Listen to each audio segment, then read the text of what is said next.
All right, today we are diving into one of the biggest and honestly, one of the most dangerous promises in all of tech. I'm talking about FiveNines availability. It sounds amazing, right? But we're going to break down exactly why chasing this number can be a huge trap, especially for a startup. So picture this. You're in a big meeting. Maybe you're trying to raise some cash or land that whale of a client. The pressure is on, and someone asks about reliability. And then your CEO, wanting to sound impressive, drops the line, "Oh, we're targeting FiveNines." The client looks impressed. But you know what? Any engineer in that room just felt their stomach drop. A cold sweat starts, for sure. Why? Because they know the truth. That's not just some ambitious goal. For a startup, that's basically an engineering and financial suicide pact. Seriously. So let's unpack why chasing this idea of perfection is just such a massive trap. Okay, so what are we even talking about here? What does FiveNines actually mean in the real world? To get a feel for just how big of a jump this is, let's use a little analogy. I mean, the difference we're talking about is just staggering. Going from a pretty good system, say 99.9%, to a FiveNines system, that's not just a little step up. No way. It's like comparing a reliable Honda Civic to owning an entire Formula One racing team. The Honda needs a mechanic sometimes, right? The F1 car? It needs a crew of 50 people on standby, 24/7, just waiting for something to go wrong so they can fix it in seconds. So that analogy gives you a gut feeling for the scale. But now let's get into the cold, hard math of it all. We're going to strip away all the marketing talk and see what these percentages actually mean when it comes to downtime. Just look at this. See how fast that allowed downtime just vanishes? 2 nines. 99%, that's over 3.5 days a year. Okay, that's manageable. 3 nines drops you to about 8 hours. I mean, one bad database migration and your whole year's budget is gone. 4 nines gets really tight, 52 minutes. But then you get to FiveNines.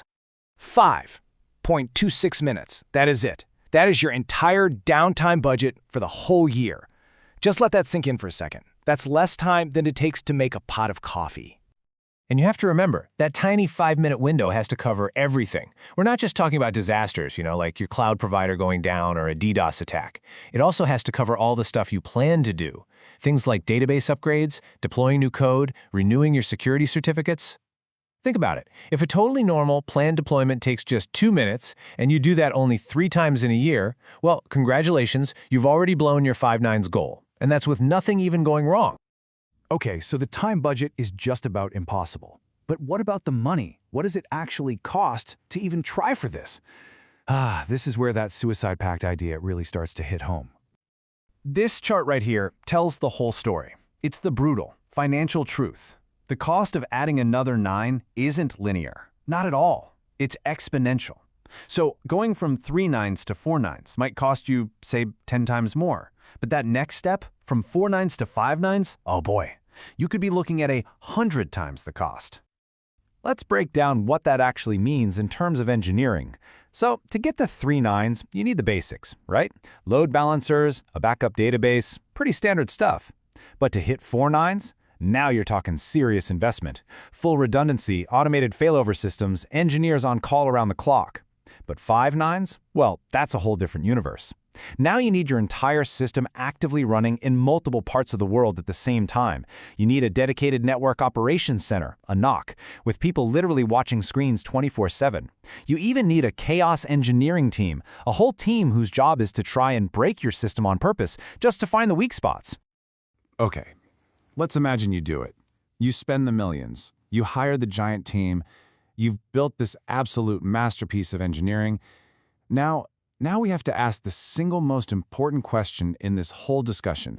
After spending all those millions, does your user even notice? Seriously, after all that work, all that cash you burned chasing perfection, what does the actual person using your app experience? Because this, right here, is where the whole myth just completely falls apart. And to understand why, you have to think about something called the availability chain. It's a pretty simple idea, actually. Your system's real-world availability is only as good as the weakest link in the entire chain that connects you to your user. See, your app's uptime, that's just one little link in a really long chain. You've also got the user's own internet provider, their spotty Wi-Fi at home, their cell service dropping when they get in an elevator.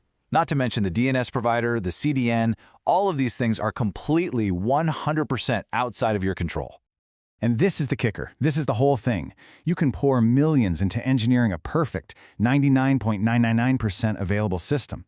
But if your user's Wi-Fi is only, say, 98% reliable, and their cell connection is maybe 95% reliable, what they actually experience is closer to 95% uptime.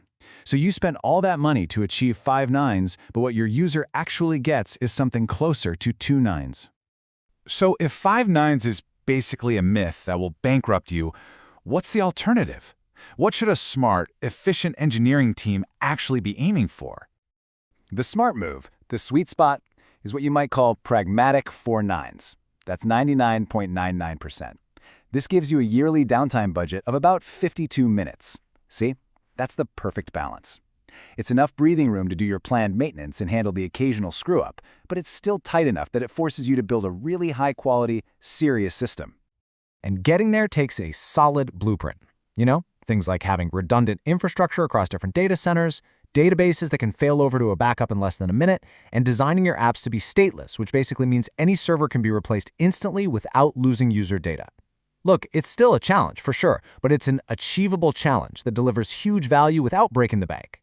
So in the end, it really all comes back to that first analogy we used. You have to ask yourself, are you building a Formula One car for a daily commute? Does your business, and more importantly, do your users really need that F1 car? Or would they be perfectly happy with a reliable, affordable Honda that just works? Chasing that illusion of perfection is so tempting, I get it, but it's pragmatic, smart excellence that actually builds a business that lasts.